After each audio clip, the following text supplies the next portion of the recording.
Hello everyone, let's look at this task where we are supposed to draw the isometric or the 3D view for this particular orthographic drawing. So as you can see, we have been given the three elevations. We have the plan, end elevation and the front elevation. So from the way they have been arranged, we are sure to deduce that this is a first angle projection, since you can see that this top view of the plan has been placed on the lower side of the front elevation, and also the end elevation has been placed in the opposite side. So in summary, this is our plan, this is our front elevation, and this is our end elevation. So we're going to draw this on the left hand side, this on the front hand side in our AutoCAD, then this on the top hand side.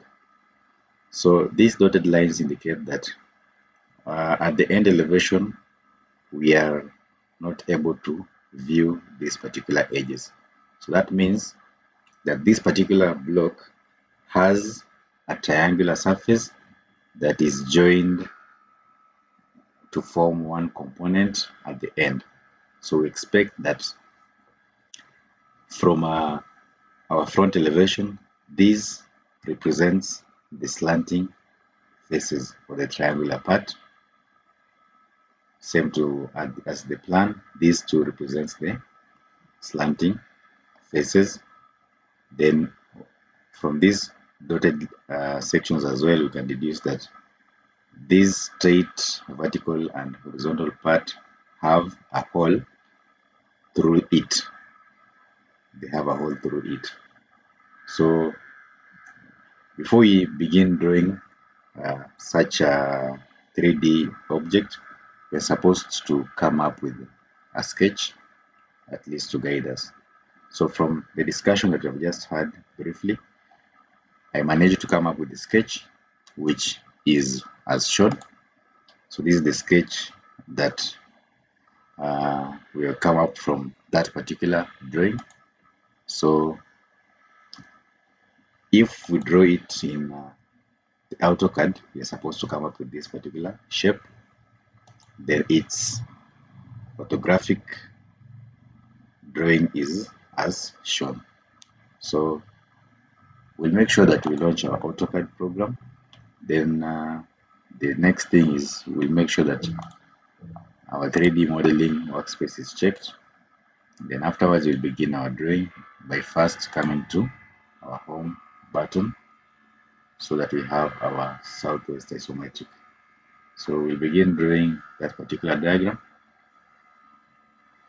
and we'll begin with these two. We'll begin with these two triangular faces. So the triangular faces will be drawn from the left hand side of our drawing. So after doing that, we'll change the view to we'll change the coordinates to view. Then I'll zoom out a bit, then we'll begin our modeling. So from our drawing, we can deduce that the height of this triangular part is 50, then the length of the triangular part is 40.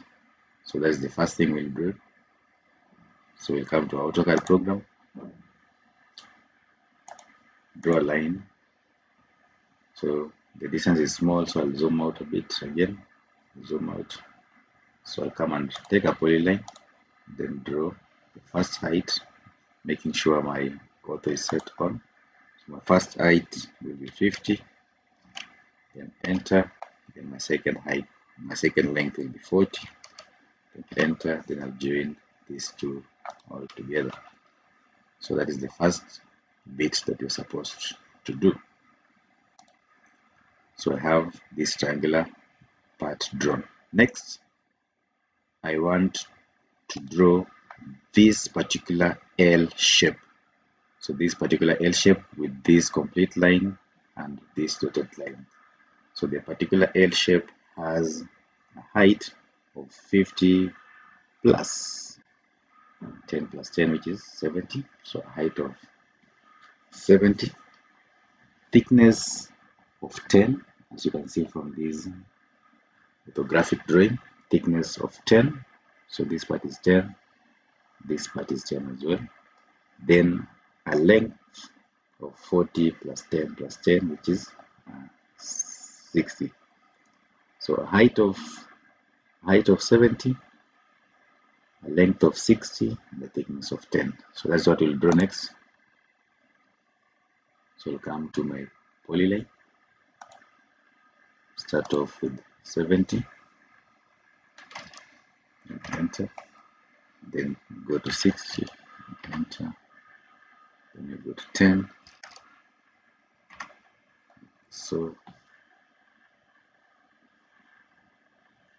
then this one will do a distance of 50.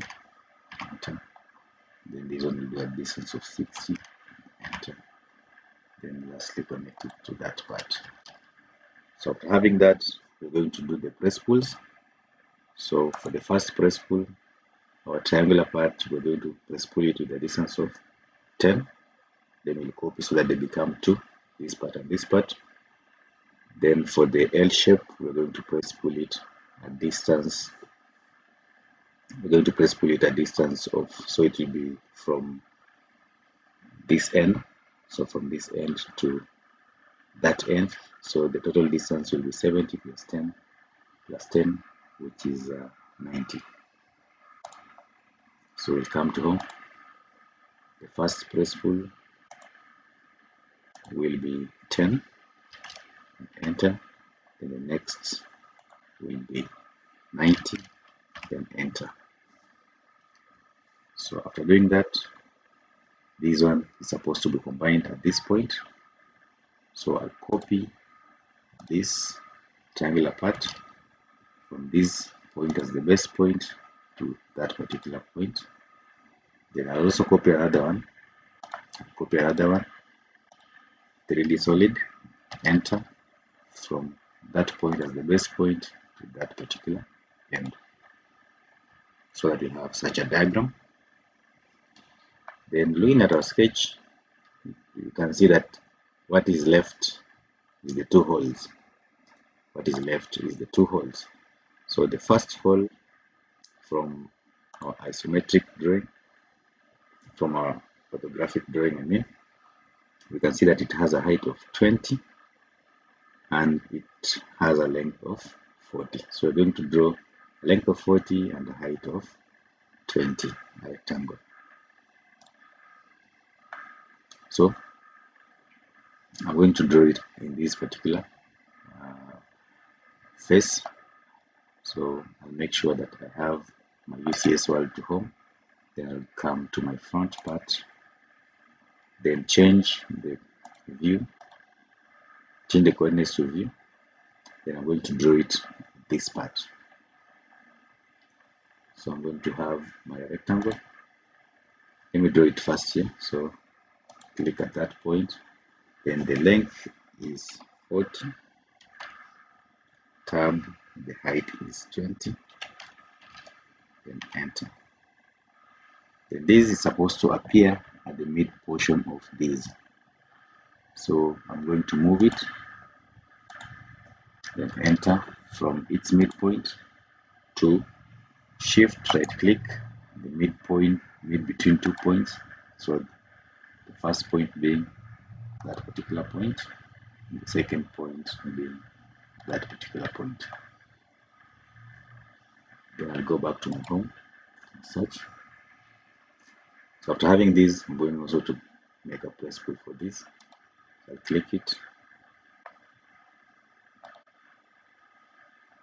Then I'll give it a good press pull at some distance as such. The next thing I'm going to do is I'm going to produce this hole at the bottom. As you can see, it has a dimension of 20 and 20, so it's a square with 20, 20. So for that, again, make sure you have your UCS to world. Then I'm going to draw it from the top part. So after the top part, you should make sure that you change your coordinates to view. Then afterwards you're going to draw a rectangle also. Draw it from the midpoint of this point, and it has a dimension of the first one being 20, the next one curved being 20 as well. Then enter. So what I'm going to do is center this. Again, come to move, select it from the midpoint, then move it to shift, right click in the mid between 2 points, the first one being that point and the second one being that point. So that one is centered. Then we'll go back to home. Then we'll give this a press pull also upwards. So we'll come to press pull, select, then move it upwards, such. After doing so, we're going to go to conceptual view. Then from the conceptual view, we're going to subtract these two blocks from the main solid. So we're going to come to solid operations, subtract, select the main block, then enter, then select this block as well, and press enter so that you form your two holes. After doing so, we're going to select each and every block, then join. So I'm going to come first to union, then select that block, this block, and lastly this block, then press enter. So now that they are joined all together. I'm going to delete this since its work is complete along with this 2D drawing. So that is it. As you can see from our sketch, we have already obtained what we needed, which was to draw this particular orthographic drawing to its 3D equivalent. So after having this, we can proceed to the dimensioning. And again, once to dimension, we make sure that from our home and from the coordinates, we pick on the plane that we wish to dimension. Let's say if it's this front face, we come to that point. Then we come to annotate, click on linear dimension, then click at the endpoints where you want to dimension, then pull out outside. If I zoom in, you can see that that is the dimension. So for us to enlarge this size, we can change the same from the standard dimension style. So you can come to this point, manage dimension styles, then make a change by modifying it so that we can change the text height. Let's say 5. Okay, and close. So if we do that, we can be able to view our dimension. Then afterwards, I'm going to go back to our VCS world. Then we can change the visual style to hidden so that we can view our diagram, the required view. So that is it for this class, where we have come up with a 3D block from this particular orthographic view as such. Thank you for being with me for this tutorial. Be sure to catch up the next one. Also be sure to subscribe to the channel. Thank you so much.